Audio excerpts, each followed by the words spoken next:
the manner in which she has run has pretty much ended her ability to become the Republican nominee. Are you pleased to have Donald Trump as the person that South Carolina is backing for president?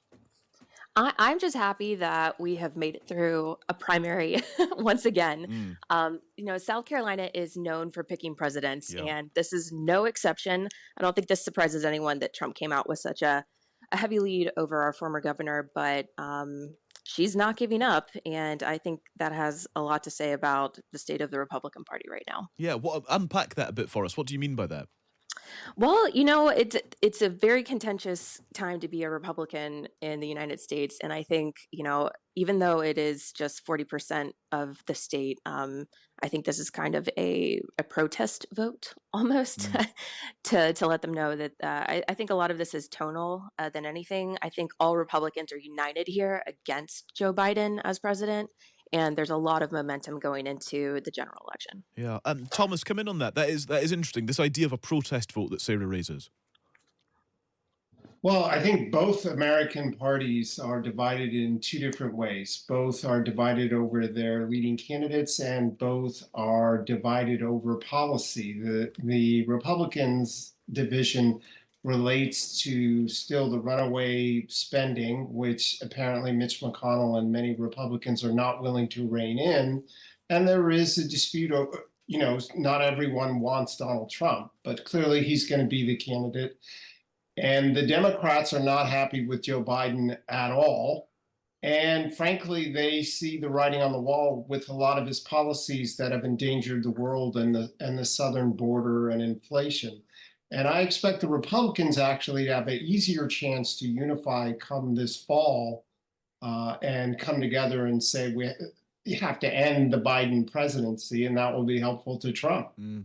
It's interesting, Thomas, because one of the messages really from the Haley campaign in the aftermath of this South Carolina result has been to point at the 40% of people that voted for her in South Carolina and saying, look, people are enthused by the idea of an alternative to Joe Biden and Donald Trump. Actually, there is space for another person here.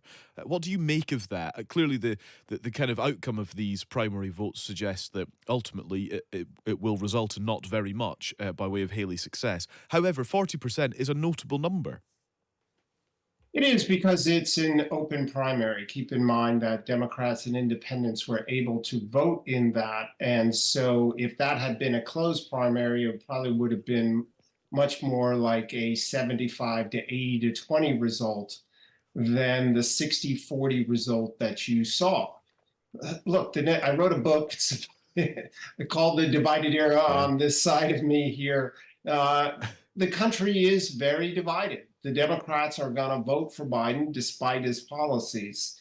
And so there are those who are going to vote against Donald Trump no matter what, even though this has hurt their interests. You look at the Mm. last 3 years of American policy, it's been disastrous in many ways. I'm a policy guy. We can't keep going on this path. And and so Nikki Haley can say I got 40%, but the reality is among Republicans, she has much less than that. Yeah. Sarah, when you then consider Nikki Haley, Donald Trump, the South Carolina primary, and where things go from here, you are a candidate for the House of Representatives as a Republican.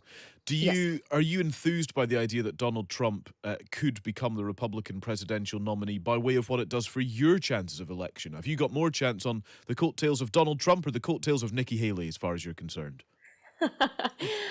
South Carolina is Republican country, Yeah. so we really will unite around whoever's the winner, which obviously looks like it's going to be Trump.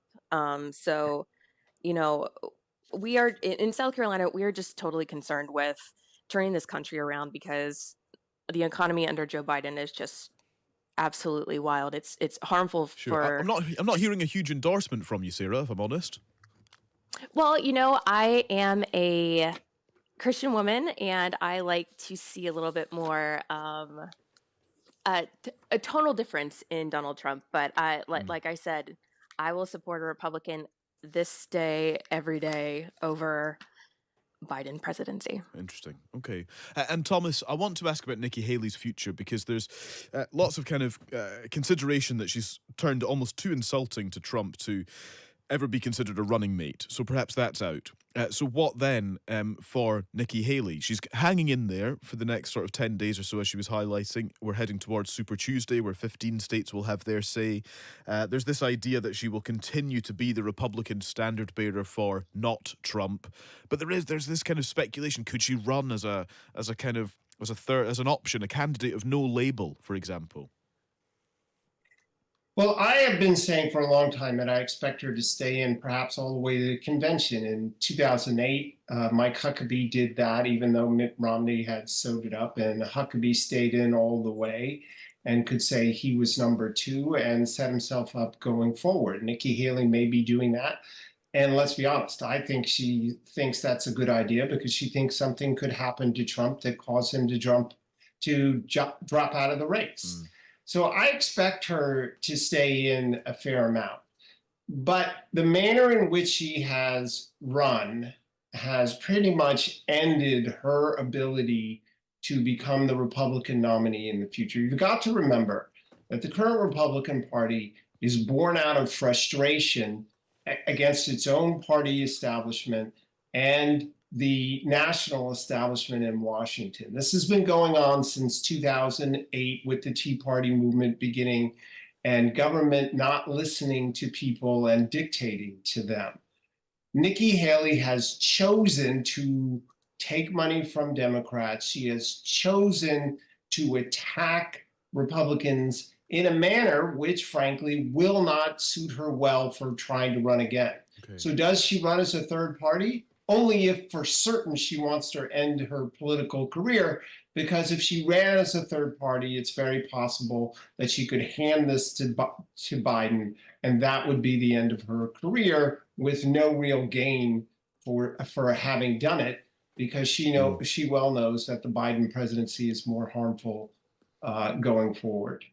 Sarah, would you agree with that assessment on Nikki Haley and where she could and should go from here?